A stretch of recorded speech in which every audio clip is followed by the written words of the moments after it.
नमस्कार मित्रांनो, डॉक्टर योगेश शिंदे सरांच्या युट्यूब चॅनल आपलं सर्वांचं स्वागत आहे. मित्रांनो, आजच्या व्हिडिओमध्ये आपल्यासोबत श्वेता स्वप्नील जगताप हे कुटुंब आहे. या ताई आहेत. यांना 4 वर्षांनंतर मुलगा झालेला आहे. अत्यंत क्रिटिकल कंडिशन असतानाही त्यांचं आई आणि बाळ दोघे सुखरूप आहेत.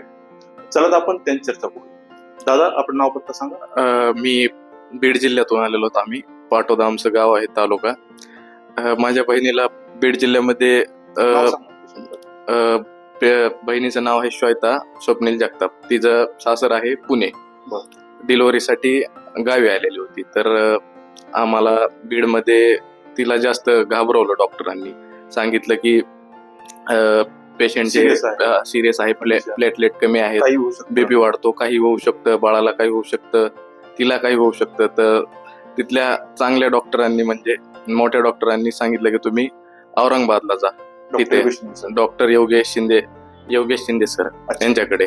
आणि त्यांनी इथं आल्याच्या नंतर आम्हाला व्यवस्थितरित्या मार्गदर्शन केलं आणि धीर दिला आणि व्यवस्थितरित्या सांगितलं. सर्व गोष्टी चांगल्या झाल्या. व्यवस्थित तिचं सीझर झालं आणि व्यवस्थित बाळ मुलगा झाला आणि आनंद वाटत आहे. योगेश क्षीरसागर आमच्यासाठी, म्हणजे योगेश भैया शिंदे हे आमच्यासाठी हे झाले, देवासारखे आले धावून. त्यांचे आभार मानतो आणि त्यांचा सत्कार करणार आहोत. त्यांचे खूप खूप धन्यवाद, त्यांचे आभार मानतो. ठीक आहे. ताई, तुम्हाला कसं वाटतंय? खूप चांगलं झालं. तुम्ही खूप टेन्शन मध्ये होतात, घाबरला होता. खूप घाबरले होते, कारण डॉक्टरांनी मला बीडमध्येच असं सांगितलं होतं की तुझ्या बाळाच्या जीवाला धोका आहे. अच्छा.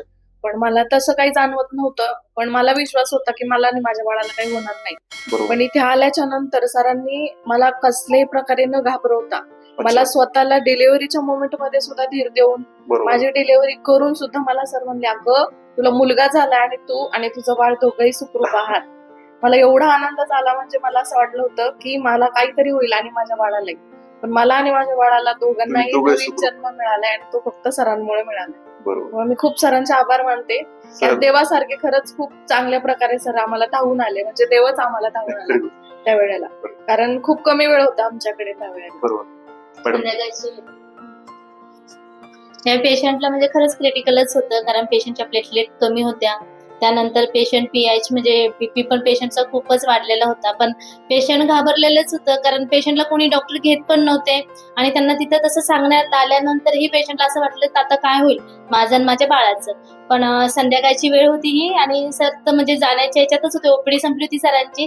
ज्यावेळेस हे पेशंट सरांना भेटले त्यावेळेस सरांनी बघितले तिची जी कंडिशन होती ती एकदम वेगळीच होती.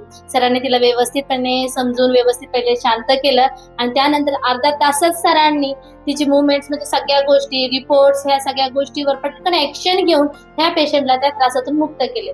ताबडतोब प्लेटलेट देण्यात गेले, ब्लड देण्यात गेले, पेशंटचा बीपी कंट्रोल केला, व्यवस्थित बाळ आणि आई आज सुखरूप आहे.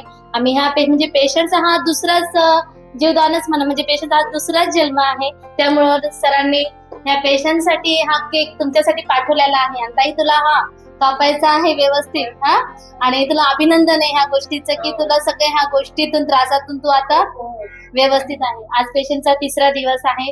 पेशंटचे ब्लड मध्ये काउंटही आज ओके आहे. पेशंटला कुठल्याही प्रकारचा इथं बीपी ही जास्त वाढला नाही, काही नाही. प्लेटलेट ओके आहे, सगळ्या व्यवस्थित आहे.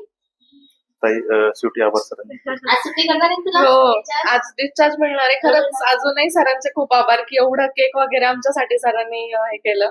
एवढ्या लांबून येऊन सुद्धा सरांनी एकदम आपुलकीने आमची जातानाही विचारपूस केली की कधी जाणार आहे, तुझं माहेर कुठलंय, सासर कुठलंय, बाळाची काळजी घे, स्वतःची काळजी घे. महत्वाचं आहे. हो, खरंच परत एकदा सरांचे खूप आभार. सरांनी खूप आम्हाला सपोर्ट केला आणि खूप लक्ष दिलं. शेवटी मित्रांनो, मी आणि मी परिवाराच्या कुटुंबाला शुभेच्छा देतो. त्यांनी त्यांचं मनोद्वेग केलं त्याबद्दलचे आभार. स्टॉप.